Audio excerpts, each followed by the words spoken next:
And now, here's Frank Latirzo and Jack Hirsch. And we're back. Welcome to Glove Fist. My name is Frank Latirzo, part-time writer, full-time observer, joined by co-host Jack Hirsch, former six-term president of the Boxing Writers Association of America. Jack, I don't care. You're not going to like this. The summer's winding down. I know you're excited about football, but I hate to see the summer end. And there's really no big fights until Terrence Crawford and Canelo fight on September 13th on Netflix. So we're waffling a little bit for content. I'll make you a deal, Frank. We can talk football if you connect it to boxing. For example, your Miami Dolphins, I asked you, what fighter would you compare them to? But you were sarcastic. I wanted you to give me a serious answer. I forget. Who did I say? Joe Hip. Joe Hip. Come on. Tell me, name some. Tell me Franz Botha or someone like that. But don't tell me Joe Hip. Jack, Franz Botha had title shots. The Dolphins haven't played for the title since 1984. Everyone has title shots in boxing. If you're going by their history, I'm going by this century. If the same rules applied in football, if it was run the same way as boxing, the Dolphins would be at least a one-time champion in the last 10 years. They would be given a belt, a sanctioning body belt that was vacated. I don't even think they qualify for that, Jack, in this watered-down boxing. Now, the Chiefs, the Eagles would have elected to play. For example, the Chiefs had elected to play the Buffalo Bills, but the Dolphins would have been made the mandatory challenger. And the Dolphins would have gotten the vacated title, which they would assume lost. I don't even think they're worthy of that, Jack. And I predict on August 4th, 2025, that next year their quarterback will be gone and their coach will be gone. I don't disagree. You know, you mentioned a date that has some meaning to me, August 4th, but it was 1970. I was at Madison Square Garden to see George Foreman stop George Chuvalo in 3 rounds. What are your recollections of that fight? That George Foreman was a wrecking machine that night. And it was one of the few times I felt sorry for Chuvalo, because at the end of that fight, Foreman had him pinned in a corner and he was just pounding away. I thought when I saw that fight, Jack, I don't think I saw that was a closed circuit fight. I don't think I saw that one until later. But Foreman was an absolute wrecking machine. He was mean. He had a jab. He didn't care what you threw back at him. And he was like, I know Frazier stopped Chuvalo, but boy, Foreman beat him up so bad, I felt bad for Chuvalo. You know what I just realized, Frank? So many heavyweight champions have been moved slowly compared to George Foreman. When he fought Chuvalo, he was only a pro a couple of years. When no less, he had turned pro June 23rd, 1969. So he's a pro for 13 months. Right. And 14 months.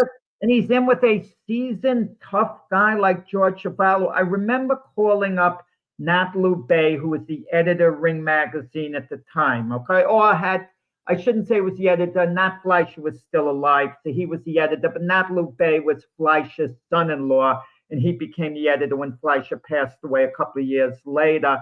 And I used to kind of bug them. I was a kid on boxing, and they were used to getting my annoying calls. But that's how I was with Jimmy Jacobs, Jack, in the 80s.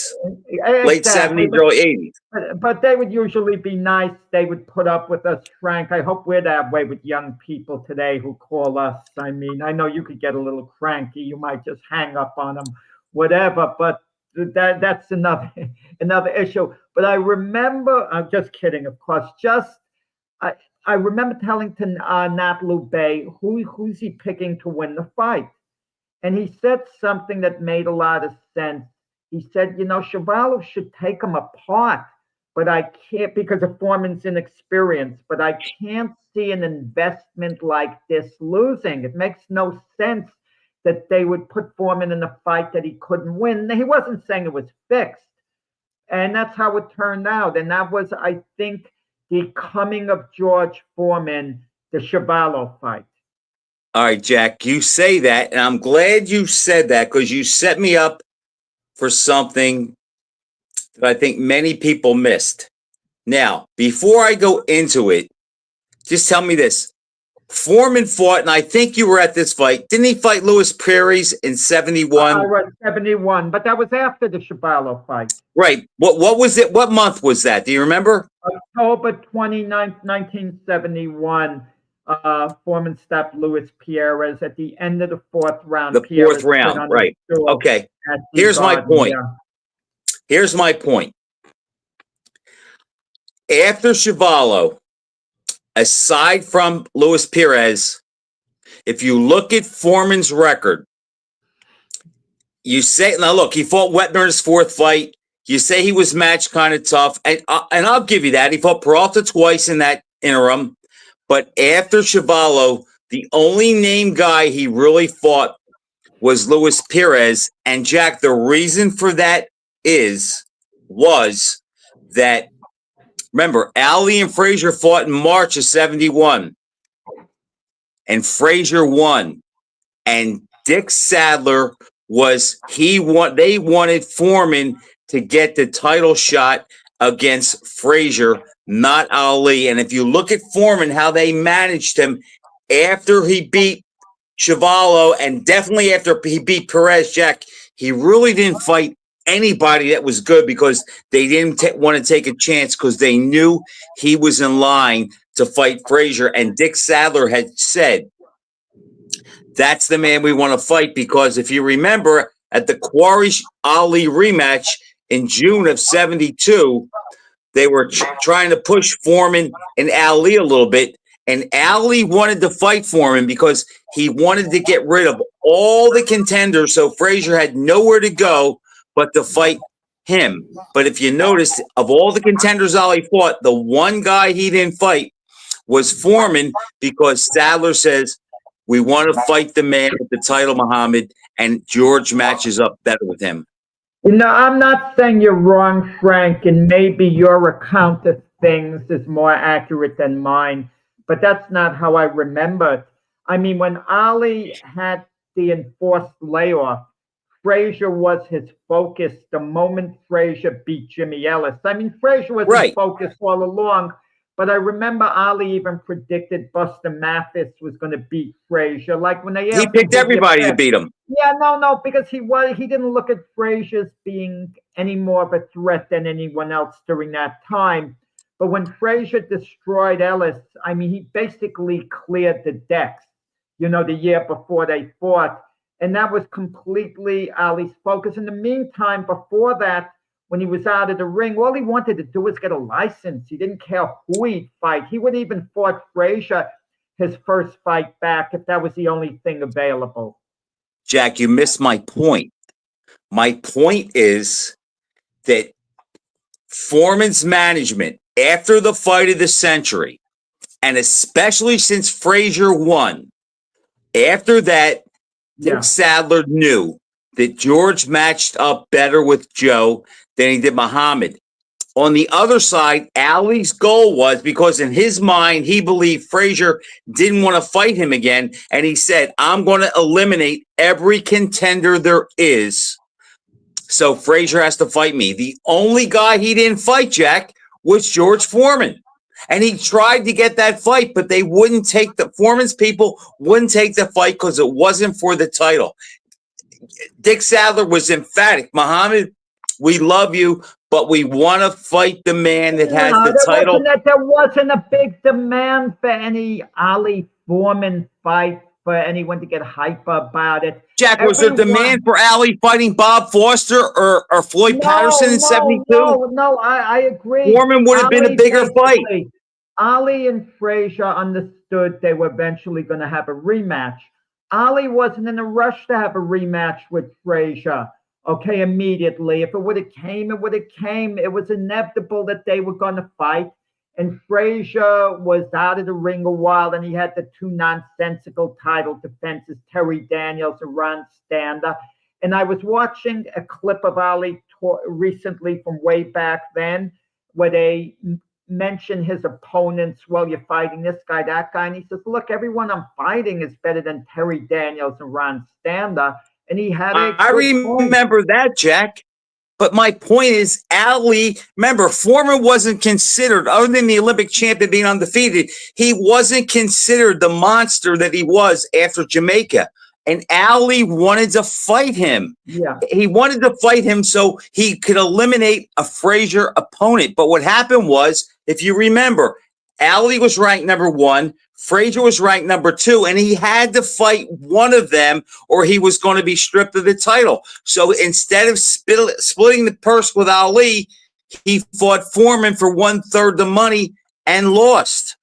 But all I'm saying is this: Foreman's people kept him away from rough opposition after the fight of the century, and Ali tried to fight Foreman before Frazier, but it just didn't work out because he wanted to eliminate everybody in the top 10, so Frazier had to fight him. Foreman's people were extremely confident he beat Ali. That's after he beat Frazier. Okay, right, but not before that. Maybe so. I don't know what they were thinking, or what you heard in that regard. That could have been the Jack, case. Dick Sadler said, we want the man with the title, and he's a better fit for George. Now, if you think about it, Frazier had the title. But what's wrong with that? No, you're right. That's natural. But You want to fight the guy with the title because at that time the title meant a lot more than it did today. You know, but not only did he have the title, Jack, he was a better matchup. I'm sure if Ali had the title, they would have fought him. But why, if you're managing Foreman and it's late 72 or summer 72, why would you fight Ali for no title when there's a chance he could expose your guy compared to the guy that's going to come right at him? I agree, but I agree with you on that point. But it made me think, could you imagine the sanctioning bodies were around at the time that, you know, the Ali Frazier thing, and Frazier would have supposedly unified the title March 8th, 1971, and then he would have gotten stripped of the title in a matter of months. And you and I know full well a couple of the sanctioning bodies would have declared Ali the champion because he would have beaten Jimmy Ellis, or he would have fought Ellis for a vacant title 4 months later. And then you would have had a guy like Eddie Hearn go into his idiotic remarks about, oh, we got to unify the title. We got to unify. Like when Usyk gets stripped again, we're going to hear about whoever ascends to that silly belt that they pick up. We're going to hear about unifying the title again. But that's Jack, what would have went on with Ali and Frazier. Ali would have always had a title, always. But Jack, that already happened because if you remember, when Ali beat Liston, the WBA stripped him because he gave him a rematch. So it's not like Ali couldn't have been stripped. He was stripped of that WBA title. I mean, and then remember, Terrell and Machin fought for it. Shortly after the fight of the century. Shortly after he would have gotten. Yes. Yeah. Today, that would be the case. You're right. He couldn't have milked it like he did for the year and a half or almost 2 years. Joe Louis would have gotten, and Jimmy Braddock would have gotten stripped of the title for not fighting Max Schmeling for fighting Schmeling, exactly. So Schmeling would have picked up a belt, maybe gone back to Nazi Germany and never fought Louis in the rematch, perhaps. So even though we have, I don't mean to go off on a tangent with the sanctioning bodies, even though they do some good and some great fights are made as a result of them, I think they cause on balance more harm because more great fights don't take place.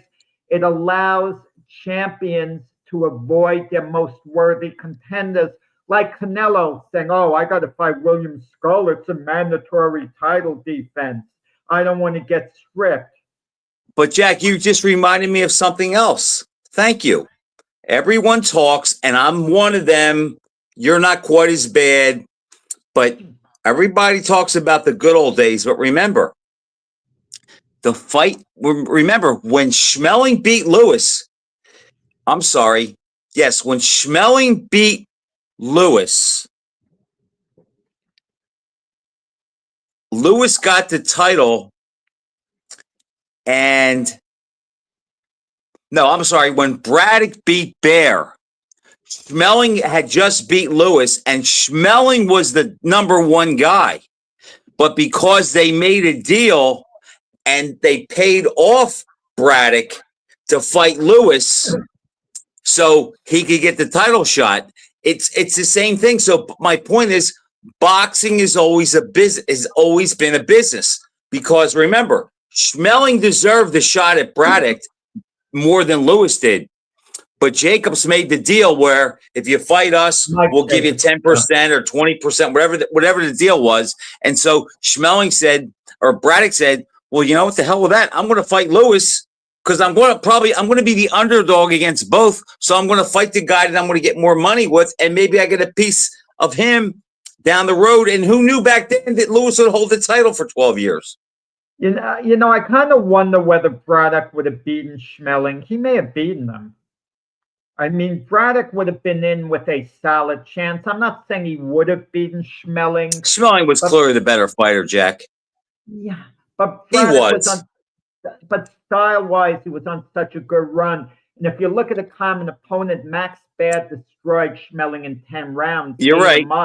And Braddock did a masterful job of outboxing, you know, Max Baer. And look, even in comparison, the Lewis fight, okay? In the rematch, Lewis destroyed Schmeling. Lewis could not have been that much more psyched for the Schmeling rematch as he was for fighting Braddock for the title. Maybe it was a little more psyched, don't get me wrong, but I'm saying motivation-wise, it had to be in the same ballpark at least. And Braddock gave Lewis a good fight. He knocked him down in the first round, and it took Lewis dropped him, yes, with the right hand. How many fighters could have won 8 rounds with Lewis then? So you're right, Jack. But back to Foreman and Chuvalo.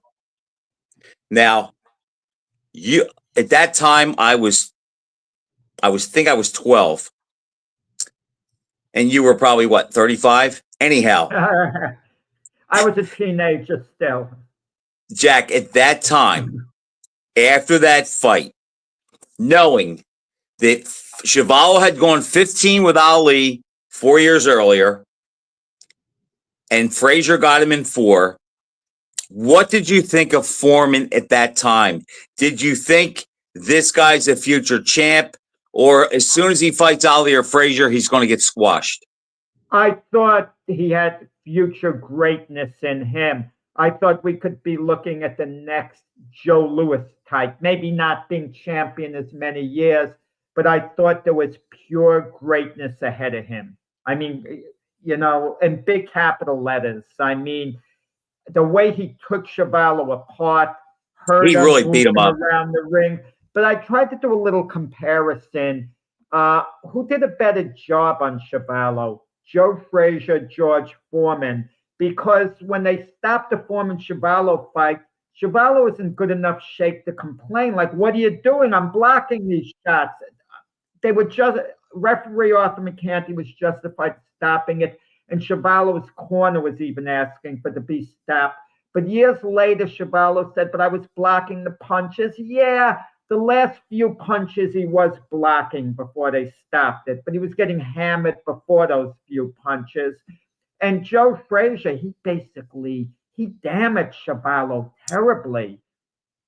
Well, Chuvalo said the eye injury happened 6 weeks before in his last fight, before he fought Frazier. But I think Foreman beat him up a little bit more than Frazier did. Well, let me throw this at you. Foreman, he was still relatively early in his pro career when he took Chuvalo 14 apart. months. And that George Foreman of 1970, not the one that improved, you know, in 73, that was an absolute monster. If you took the Joe Frazier who fought early in the year against Jimmy Ellis and put him in against the inexperienced but rising Foreman, do you think that version of Joe Frazier maybe catches Foreman before Foreman arrives as a monster? All right, so let me get this straight. Foreman who fought Frazier who fought Jimmy Ellis against the Foreman that fought Peralta that night? Well, let's make it easier. Forget Chuvalo, the Foreman that fought Peralta, who went 10 rounds. I don't think that Foreman. I know you say he beat Frazier any day of the week style wise, and even Frazier kind of agrees with you on that. Agreed with you on that point that he didn't think, the him that beat Ali could have ever beaten Foreman because of style. I actually got him to admit it to me. He agreed, and he said, I said, is it because of styles? And he said, that's exactly it. But You know what, hey, Jack? Craig, how you doing? Hello, Craig. You But know, that young novice of a I know Foreman, you're I saying think Frazier stops him. the Frazier that beat Jimmy Ellis was the second best Frazier we ever saw after the fight of the century. Okay. Yeah. Jack, after looking in hindsight, after their two fights, Frazier and Foreman, knowing now, looking back, I'm not sure Joe beats him that night. I just think that Wow. it's so wrong for him. I mean, and you're right. Foreman improved in leaps and bounds between February of 70 and January of 73. But I guess if there was the best chance for Frazier to win, it would have been then. But I'll take it one step further. If someone said to you, now I watched that fight on closed circuit. Did you go to that one? You're talking about that Frazier Ellis. I actually, believe it or not, Frank, listened on the radio. As it took place. We actually had boxing on the radio at that time. Was it blow by blow that night, or was it round summary? Frazier Ellis was on the radio, but Foreman Peralta wasn't. I'd have to catch the replay of Foreman Peralta later. I didn't see it when it took place live. Their second fight, Foreman Peralta, in 1972, the rematch was like 3 fights closed circuit. Ernie Terrell and oh boy, was that? I thought it was 71. They fought in 72, the rematch. Yeah, 72. Yeah, Foreman stopped him. Ernie Terrell was on that show, and there was a third fight. I think Ernie Terrell and Luis Pierres was fought, if I'm not mistaken, on that show. All right, so here's my question. If someone would have said to you, but it's kind of hard for you to answer because you didn't see the fight. Also, I'll just throw it back on me and then you comment. I saw the replay. If someone, but I saw both fights live on closed circuit. If someone would have said to me at the end of that broadcast, Foreman goes the distance with Peralta and Frazier smokes Ellis. If someone would have said to me, Foreman, not Ali, is the guy that's going to take Frazier's title, I think I might have said, you're out of your mind. Well, you were younger and you didn't take into consideration the experience factor. Then people weren't really thinking, Foreman was a pro less than a year. That's astonishing. And that's the point, Jack. I don't think anybody thought Foreman was going to be the guy or would ever be regarded as great as Frazier. Well, as time went along, I'm not just saying this in hindsight. I really did pick him to knock Frazier out in the first fight because I thought Frazier, after the Ali fight, was declining, and I really thought Foreman was the real thing. Listen, I've been wrong so many times in predictions. I'm not boasting that I'm an expert. I'm just talking about that one particular fight. I remember thinking Foreman was going to knock him out in 4 rounds. Really? Yeah, I've made so many wrong predictions, Frank. Believe me, I'm not gloating or bragging. I could go down a list. I understand that.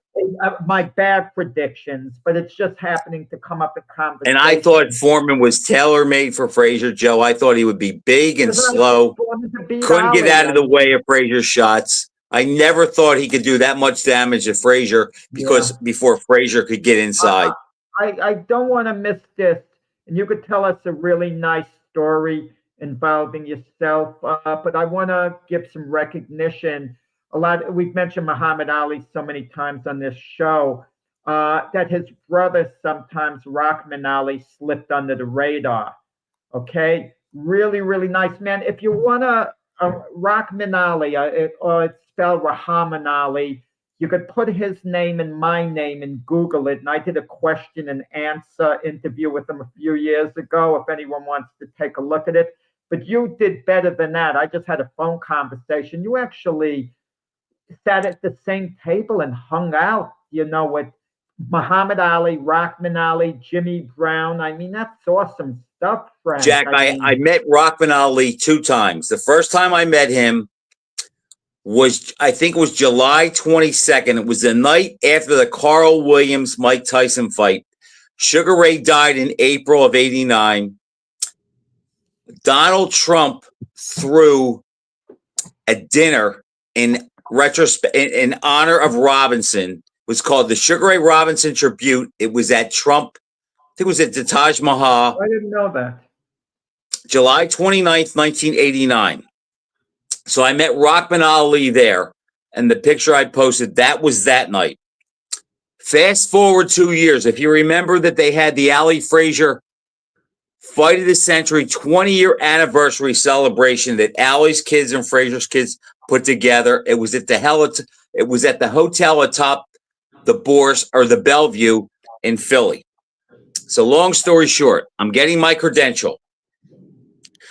There's a guy there who hears me talking to Marvis Frazier about, because I was a fight collector then, Jack, and I had a lot of Ali's fights and a lot of Frazier's. So I'm talking to Marvis about the fights I have of his father, and this guy, Davis Miller, a writer for Sport Magazine who became friends with Ali, he came up to me and he said, "Do you have any of Ali's fights?" I said, "I have 54 of Ali's 61 fights total and complete."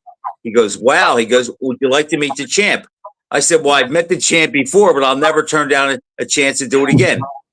So he brings me up to the room, Ali's suite. There's like 3 rooms together. He knocks on the door.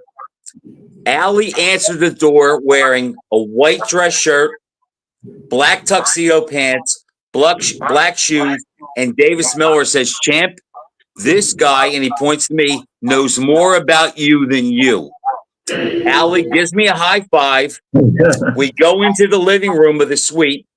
Sitting there is Jim Brown, Howard Bingham, and Ali's mother was in the kitchen. So Davis introduces me to Ali as like the biggest Ali fan. We start talking. He starts asking me questions about Cherry Hill, where he used to live. And I said, "Do you remember when your house was the biggest house back there?" And he laughed. I said, "Now there are garages bigger than your house." Oh, wow. He got a kick out of that. And in Jack, in the kitchen, Jim Brown and Ali's mother are playing cards. So in the living room, it's me, Rahman, Muhammad, and Davis Miller. We were there for 3 hours. I mean, guys came to the door bringing food up, and they see Ali. "Oh my God, it's Muhammad Ali!" He'd take a picture and sign their autograph. Hung out with them the whole night. So now it's time. It's like 7 o'clock. Time to go to the dinner. We leave for the dinner in the elevator. It's me, Davis Miller, Muhammad, and Rahman Ali. Ali leans down in my ear, my right ear. He's standing to my right, and he whispers something to me that he always says to people that they never have a comeback for. Yeah, Jack, I had a comeback for it. He was speechless. He looked at me again. He gave me a high five, and he went like this. and he laughed, and I went and I sat with Ali's mother, Jim Brown, Rahman, and Davis Miller during the festivities. We laughed. We had a great time.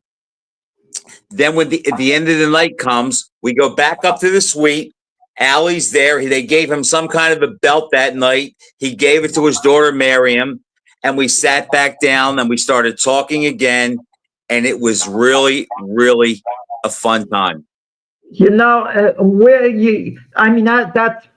fantastic. I mean, that tops anything I've ever done. I could brag, well, I had dinner with the Raging Bull, Jake LaMotta, and stuff like that. But what 3 straight hours, Jack, with Ali sitting next to me. Did you get to say much to Jimmy Brown, or did you interact with him? Not too much interaction with him. He was just nice. He just shook my hand, and he went in the other room. And Allie's mother, they just played cards. I spoke mostly with Muhammad, and You Rockman. love football. I don't get this. You love football, and you had JB, one of my favorites, the guy who Max said was the greatest football player ever, Jim Brown. But Jack, Ali was in the same room, and I'm sorry. When Ali's in the same room and Jim Brown's there, I'm not thinking about Jim Brown. But I'll give you a funny story. And I don't like to tell this story because it makes my man Smoking Joe look bad. But this is an interesting story.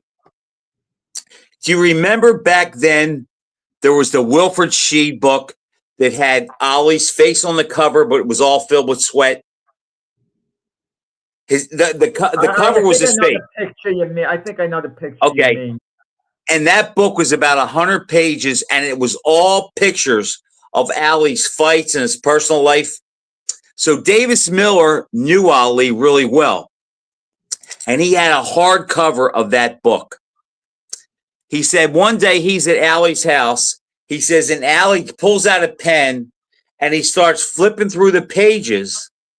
And he starts writing what he remembers about that picture, that event, if it was a fight or whatever. And there must have been, he said, over 100 passages that Ali wrote in that book on the picture about what happened that day.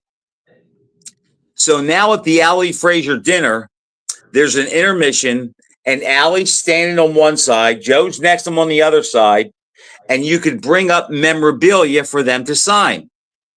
So Davis says to me, he goes, Frank, he says, look, he goes, I got 1 million Ali signatures. He goes, I don't want his signature. He goes, I want Joe's. I said, okay, I'll get in line with you. Maybe Frazier will recognize me from the gym. We get in line. He brings the book up to Joe. Frazier opens the book, Jack, and he starts thumbing through it. And he sees all the things that Ali wrote and signed. Nothing negative about him, but how many times Ali touched the book. So he says to Davis, he goes, I see my man's in here a lot. He goes, what's in the budget for me? And he goes, what do you mean? He goes, do you want me to pay you, Joe? He says, yeah. He goes, you're going to sell this book. And Davis says, Joe, he goes, I'm never going to sell this book. He goes, I'm going to leave it to my son when I die, and I hope when he dies, he leaves it to a museum or something. Frazier wouldn't sign the book, Jack. I don't blame Frazier, and I'm going to tell you something similar with Frazier. You know that I'm a big Frazier fan. I revere Joe Frazier to this day. And anything I had of his, okay, I would keep for myself. I would never sell it. But I had a copy of his book, and I figured I would just get it autographed for my collection. Cardinal mistake. You don't make that as a member of the media, and I made that mistake, which I shouldn't have made in a certain setting, okay? But because I know what my intentions were. But years later, I made it up to Joe. I had some memorabilia that he didn't have, and I gave it to him. Nice. There was like a 40th anniversary of the Ali Frazier fight, and I had arranged through Joe's representative at the time for him to come to this private party done by like this airline. I did a big story on the Ali Frazier anniversary for the airline, and they said, could you get Joe? We'll get him an appearance fee, this. And I made the contact, and when I went to the party, I gave it to Joe, that thing. So I felt better. I made up for my blunder I made. But Joe was right. There's a good chance someone eventually sells it. You like it? Davis would have never sold that book, Jack. I believe you what you said. I didn't know Miles Davis. And he write for Sport Magazine? Yes. Yeah. Something he wrote. It's Davis Miller. Davis Miller, right? I'm sorry, Davis Miller. He wrote his article. The first one was called "My Dinner with Ali." Right. But he also wrote ways how you can beat Mike Tyson. before the Buster Douglas fight, in no way, shape, or form did he pick Buster Douglas to beat Mike Tyson. It was a generic story that, Frank, you could have written in an hour, just sat down. Yeah, you keep him at the end of the jab. You don't get intimidated. If he gets, you don't lean into his uppercut because that's his main punch. So when Douglas wins the fight, they're coming out Sport Magazine like to take credit on this guy's story, like he picked, Douglas to win, which he absolutely didn't do. Did not, right. It kind of ticked me up. But listen, that doesn't mean he's not a very nice guy. He sounds like a very nice. He sounded Jack, like he's a very nice guy. Yeah. And he and Ali were legitimate friends eventually. Remember, how he met Ali was he knocked at his house.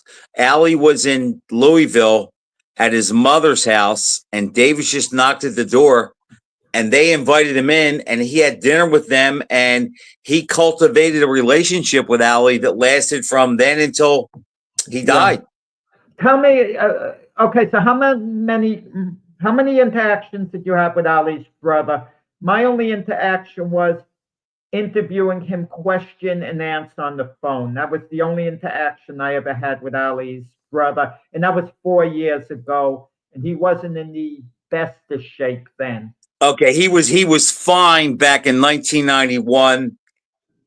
During the time, the 3 hours we were up in the suite, he would just back Ali up on a few things that he said. He would add a little bit, and he kept on telling me that I reminded him of the actor Richard Harris. That's what he kept on calling me the whole night, Richard Harris. And we laughed about that. I didn't ask him too much about his career. He was basically just backing up anything that Muhammad said or adding things to it or that Howard Bingham said. And, we sat during the dinner and we just talked about the night. I didn't press him about this, that, or the other. Frank, you remember his fight on the Ali Frazier, the undercard? Fought Danny McLinden. Right. Do you remember the fight?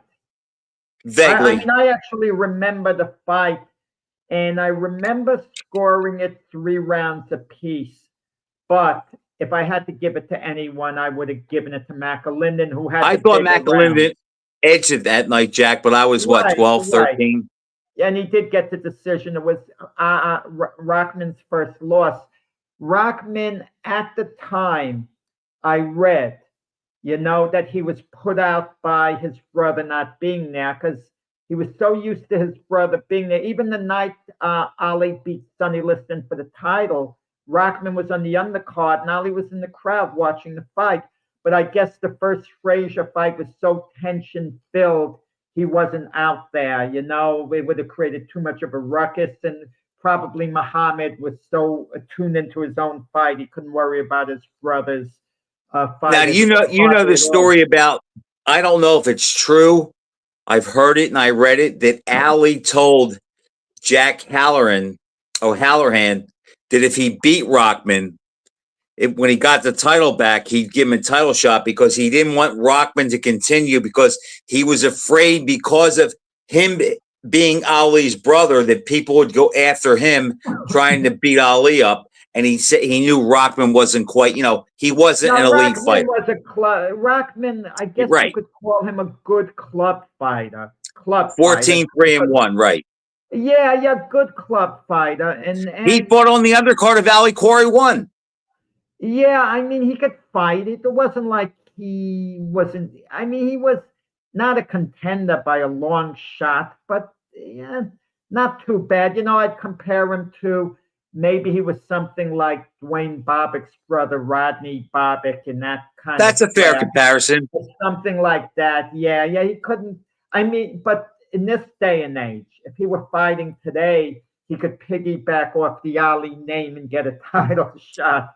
He'd been with Jake Paul. He would have fought Jake Paul, Ali's brother. And Paul, I'm not sure Paul would have beaten him. But let's say Paul would have beaten him. Then he would have called out Muhammad, this and that. Muhammad would have loved like he's doing now, right? He would have loved it. I'll give you a funny exchange, Jack. At the Sugar Ray Robinson dinner, who was there? Frazier, Giardello, Graziano, Fulmer, Ken Norton, a bunch of guys were there. Patterson. And when Frazier saw Rockman, he walked up to him and he said, he put his hand out. He says, Rock, how you doing? And he put his arm around him and he said, where's the champ at? And Rockman said, Joe, he had a prior commitment. He couldn't make it. But Frazier said, where's the champ? And I heard that because I was standing very close to them, and it kind of threw me a little bit that Frazier said that in 1989. You're muted, Jack. It sounds like Frazier had some devious intentions, the way you make it sound, because he didn't like Ali in 91. I know in 2021, when I spoke to Rockman, interviewed him after Ali had passed Muhammad 5 years before, he told me that Muhammad loved Joe Frazier. He absolutely thought the world of him. And Rockman said he did too, that Frazier wasn't only a great fighter, but such a kind-hearted, wonderful human being. So both Ali brothers, they exited with nothing but the warmest, most wonderful feelings for Joe Frazier. But Frazier had a lot of resentment, and justifiably so, against Ali for a lot of years with all of Ali's antics. Now, it always made me wonder, Frank, Ali could have squashed the resentment a lot of years earlier, but I think at least. You knew Frazier better than I did. I met him a few times, spent an afternoon with him, but you knew him. There's a difference between me spending a few times with a guy and knowing him, and you knew him. But had Ali at some point, knowing the way Joe resented everything that went on, went to Philadelphia and privately met with Joe upstairs in the gym behind closed doors and looked him in the eye and said, Joe, forgiveness takes time. It's easy for you to say you'll forgive me, but I'm here to tell you that I'm truly sorry about the things I said, the hurt I caused, the friendship that I betrayed. I just want you to know, I just want you to believe I'm sincere. You don't have to forgive me, but I want you to believe that I'm sincere about it. And Joe would have been a type of guy, I think the healing would have begun, at that I moment. agree, Jack. That did happen in 2002 at the All-Star game in Philly. Many years later, but so many years went by where Ali allowed it to go by. He had, Jack, here's my take. And remember, at Frazier's gym, the 5 years I trained there, we were not allowed to say the words Muhammad Ali. It was never brought up. I think the issue that Joe had was he saw it through a small prism. He looked at Ali and himself as near equals in the ring, but Jack, outside of the ring, Ali was a world superstar, where Frazier was a nice, regular guy who happened to be a great fighter. Yeah. And I just think that Frazier would sit there and say to himself, I beat him in the biggest fight. All three of our fights went down to the wire. Why does everybody make a big deal over him? And I just don't think that Frazier ever grasped that Ali was such a superstar. And I think he thought that Ali was a phony when he would talk about, race, and he'd say, I'm blacker than him. And Ali would bring in the religion and the politics. And I just think that just turned Joe off completely. Joe is correct. I saw in the Ali interview with Howard Cosell going back from 72 or something. And Ali was calling it a white man's decision that Frazier gave over him and all of the stuff that Ali talked about. But you're right. Ali was bigger than life. He couldn't take Ali on in winning the court of public opinion. In other words, only in the ring. We have a little feud in basketball. It's a one-way feud. Scottie Pippen resents Michael Jordan because of what went on in The Last Dance. And he wrote a book, Scottie Pippen. He trashed Jordan. But Scottie Pippen is Joe Frazier, Scottie Pippen, Muhammad Ali's Michael Jordan. That's the gulf. You're not going to bring Jordan down unless Jordan foolishly does an interview and says something that's really bad that takes off. I agree, Jack. And again, if you take Ali off of Frazier's record, his standing isn't quite as high. Where if there's no Frazier, Ali is still the guy. Yeah, yeah. You sometimes wonder if Ali didn't exist, would Frazier have continued to train hard until he'd meet George Foreman? Let's say they still met in 1973. I kind of feel they would have met in 72. The timeline would have been moved up. They would have met in 72, Jack, but Frazier would have been more hungry and a better version of himself. Once he beat Ali, he conquered the mountain that was over his head his whole life. He would have been a better version of himself. Foreman would have still beaten him, but I don't think it would have been the fiasco it was, the 6 knockdowns in 2 rounds. I think Foreman would have controlled him and maybe stopped them in 7 rounds, something like that. You know, it would have been closer to their second fight, and Frazier maybe would have done a little better than he did in their second fight when he was stopped in 5 rounds. See, Jack, I'm not sure about that, though, because Frazier would never back up for Foreman the first time they fought, no matter what year it was, where the second time they fought, he tried to fight Frazier or Foreman like Duran did Hagler. He just wasn't as good at it. But you're missing the point that you made. It would have been a better if Ali didn't come into Frazier's life. Frazier probably would have been champ when he met Foreman the first fight. He'd be fighting for his legacy more. Right. And he would have been a better version of Joe Frazier than Foreman ever actually fought. That's why I feel he would have done better, but he would have lost to Foreman in any event. But he would have been but I don't think it would have been like a 2-round blitz, 6 knockdowns. I think he would have been more durable, better defensively, better conditioned. And just my thought on it. And maybe Foreman too, Frank, would have fought him a little sooner than Kingston, so maybe he wouldn't have quite been as good as he was in Kingston, as awesome. He still would have won, Foreman. So you're not getting an argument there, but I kind of feel it would have been that's plausible.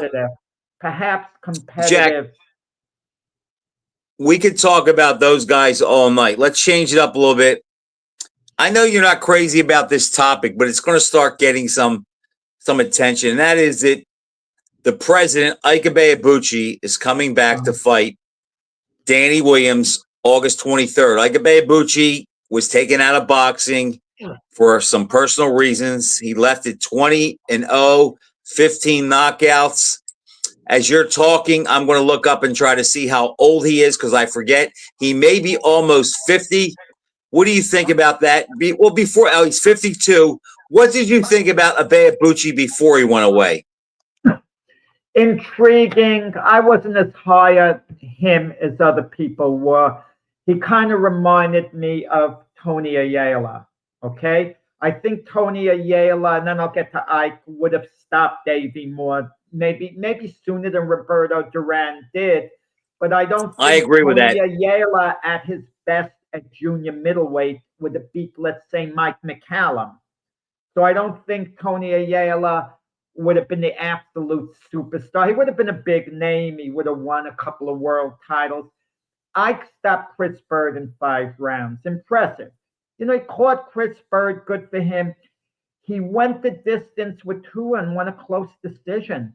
You know, could have gone either way. A great fighter like a Vladimir Klitschko would have dominated Tua the way Lennox Lewis did. They would have, you know, outboxed him from the outside and beaten him decisively. Then again, he was able to absorb Tua's power. How many fighters could have absorbed Tua's power? And it's like you have the guts to point out, which most people don't have the guts in a hypothetical matchup. You would have picked Tua over peak Mike Tyson based on styles. I mean, you know, I'd have to think that one out, but kudos to you because that's a plausible prediction, if not a good one, perhaps. I don't know. I have to give that a lot of thought. I think I'd come back at his age. Mentally, there's something off with this guy. Wasn't he incarcerated? I mean, Did he get counseling or what? And even if he did, age 50? I didn't follow it that much, Jack. I know he's a little bit wacky. I know he's in tremendous shape, but I mean, I just How do you don't have know much that? How do you know that? expectation. Because he took a picture lifting weights in the gym and taking his shirt off. Our buddy Lehman Pauly is friends with him, and he told me how much he's training. Lehman, how's So, Lehman but that friends doesn't with mean anything. how's he friends with him? They know. I don't know how they know each other from the gym or something where he was training, but they know each other as of recently. I'll say this though, Okay. Jack. When I took apart Chris Bird, no one else was landing a punch on Chris Bird. So I got to give him credit for that. And it wasn't like he caught him with a lucky shot. He cut the ring off and worked his way in and stopped them. And the fact, like you just said, that he could stand in the kitchen with Tua in the heat of battle. And even though I thought that fight could have gone either way, I think I scored at 6-5-1 Tua. The fact that he could hang with a guy like Tua and actually hang with him, fighting him, not boxing him and moving, fighting him. The guy had potential, and we just don't know, Jack, what would have happened. I mean, think about this. He beat Tua in 97. If he keeps going, how does that change history? He would have run into the Klitschko's and Lewis. You're saying no one touched Chris Bird. Jameel McCline knocked down Chris Bird. But he didn't hurt him, Jack, or come close to beating him. No, it was close. It was a close decision at the end. I think it was a split decision. I was at ringside, and I had Bird up 1 point, and I think that's what the judges basically had. Bird came on the second half, and had McCline not faded in the second half, he was going to upset Chris Bird, okay, in that fight. In other words, Ike is a mystery. I want to go back. I want to go back, and I want to see when that fight was. Ibeabuchi is a mystery. We don't know. I'm not ready to say he would have been all that. I'm not ready to say that. He had a couple of Okay, let's see. He definitely would have been in the mix. Maybe who would he have had to beat for the championship? Do I think he would have beaten Lennox Lewis? The answer is no. Is it possible? He might have beat the 90. I mean, we don't know. He would have had to beat Lennox Lewis. That would have been tough. Let's see. Yeah. Could he have beaten guys like Shannon Briggs? Yeah, but is he going to beat? Would he have beaten an Evander Holyfield? I mean, I don't think so. I don't know, Jack. I don't know about that. Would he have beaten a Riddick? Jack, wait a second, though. Chris Bird fought Jameel McCline in 2004. He fought Ibeabuchi in 99. He was a far different fighter then when he fought Ibeabuchi. He drew a Galata. He lost to Klitschko. He lost to Povetkin. No, he drew a Galata. Then he fought Chris Bird. It was a split decision, though. What did Ibeabuchi? I mean, what did Chris Bird do right before losing to Ibeabuchi, and what did he do right after? Okay, let's see. And Chris Bird wasn't really a heavyweight. He beat Ross Purity in his fight before Chris Bird. I mean, before Ibeabuchi. Yeah, but listen, Chris Bird wasn't a true heavyweight.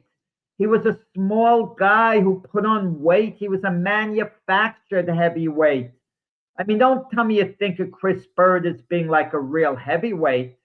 No, Jack, I'm not saying that. But the idea is nobody stopped him or came close until Ibeabuchi did it. Listen, Frank, he would have beaten guys like John Ruiz. I think Ibeabuchi would have knocked guys out like that, okay? So I think he would have been in the mix, but I can't say he would have beaten a Holyfield. I wouldn't have picked him against a prime Mike Tyson. I mean, Jack, think about this though. Like Razor Ruddock, yeah, I could see him beating. You're going to scoff at this, but after Bird lost to Ibeabuchi, okay, he beat Ribalta and then he beat Vitaly Klitschko. So he wasn't dead. Wait. On paper, he beat Vitaly Klitschko, was dominating against Chris Bird, and he suffered a horrific shoulder injury and quit on the stool. Klitschko out of nowhere. Bird Bird won a dominated few in that rounds of that fight. And Jack, the bottom line is he still beat Vitaly Klitschko. He was in there with him for 9 rounds and didn't get hurt or dropped. I mean, at the end of the fight, he was fighting with a damaged shoulder that he injured during the fight. Klitschko. Bird was lucky that he got the retirement, but kudos. Then he lost to Vladimir in his next fight. He got stopped by Vladimir, right? Well, they fought twice. He lost a decision to Vladimir in 2000, and then Vladimir stopped him in 2006. You know what? Okay, so let me throw this by you. We can't have it both ways. We've both been guilty of this. We say, the thing why it's hard to rate Vladimir Klitschko as an all-time great heavyweight, we always say, well, who did he fight? Why don't we ever give him credit for the victories over Chris Bird? That's a good win. Alex Povetkin. All we do is mention David Haye as the best guy. I mean, but we never give him, but we dismiss the Chris Bird fights and forget about him. But Jack, then he fought Chris Bird a while after Abeyabuchi stopped him. Yeah. So Abeyabuchi beat him when nobody was touching him. But let me ask you, what do you think would have been with Abeyabuchi had he continued fighting in his prime? How far would he have gone? Not could have gone, would have gone. What do you think? I think his potential, Jack, from what he showed, he looked like a modern Sonny Liston because he was a boxer and he could punch and he had a good chin. I mean, we look back at Lennox Lewis now as one of the greats. I mean, it's hard to say he would have beat him, but I think he would have been in the mix and at the top of the division. He would have been in the mix because he was a legitimately good fighter. I'm just saying, I'm not saying he was the monster everyone is making him. I'm not saying that either. I'm not saying that. I mean, a lot of guys fall in love with him off those 20 fights. We don't know, but I'll just say this. He went head-to-head with Tua. Nobody has done that fighting Tua. Even in the fights he lost, he was outboxed. Abeyabuchi fought him, and it was basically a standstill. And he beat Chris Bird more impressively than anybody. You know, you make me laugh, Frank. You love his football. You're a Miami Dolphin fan. Could you imagine the Dolphin owner was crazy enough to hire you and put you in charge of the draft? You get to film and see a guy play 2 great games in college. You go, man, oh man. Jack, that is such a cheap shot, and it's not true. It's not true. Abeyabuchi would be a number 1 draft. It's not true. I know this much. I wouldn't have drafted Tua. Lennox Lewis, the Klitschko brothers, and he would be a draft choice. I didn't say that. I wouldn't have drafted the China doll named Tua Tagovailoa or whatever his name is. Well, in the 3rd round. All right, Jack. We don't have a whole lot because we're going to have to be creative because there's not much going on.